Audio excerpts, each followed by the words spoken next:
IBF. They can be a real beast at times, can they? well, you got the party of Johnson and McCullum and everyone else that's in the party. The whole camp that's in the pockets, because normally they're still in. Don had them all in the pocket, but Don's lost power, and they needed new financing, and the WBA is like their middle brother. They've always worked with them, with the WBC is the high-powered, high-rich older brother that they don't really deal with the baby brother. So IBF and the WBA, they work together. And Froch is the WBA and IBF champion. He thought that he was going to be able to go and get a fight with Chavez Jr.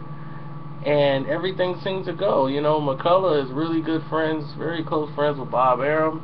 They could work that deal out, and McCullough, he works for IBF, so deals could be made to where the IBF title would be on the line.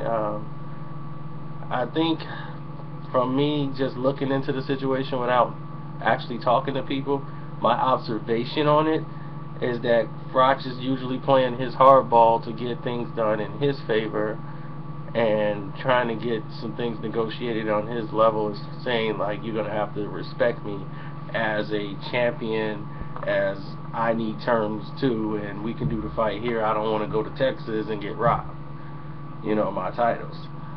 And he's the challenger, and I just want to, probably want to push that envelope, and a lot of people like to use leverage. If they have leverage, they can go ahead and do that. Froch was put in a position, but the George Grove filed an appeal. Now, if you're Eddie Hearn, this isn't good for you, because you've already won. The first fight was a success, but you own both fighters, and your stable is already thin. Could you suffer George Grove having 2 losses in a row to Carl Froch? Sure, this might boost Froch up, but Froch is on his way out. The only upside for you is that if Grove scores a knockout of Froch, but then that would affect your pocketbook. So this is a really lose-lose for Eddie Hearn. He really didn't need this fight.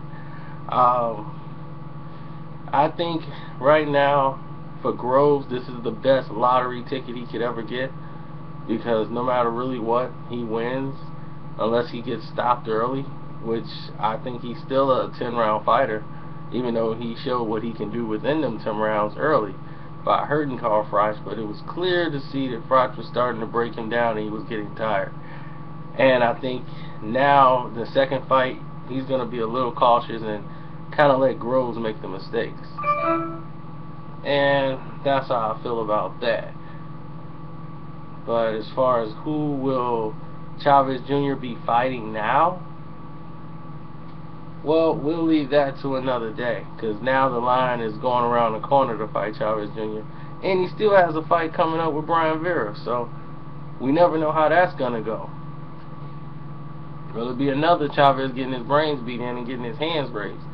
A lot of people don't think that affects fights, and it does. A lot of fighters see it just like we see it and go like, man, I ain't fighting that dude over there.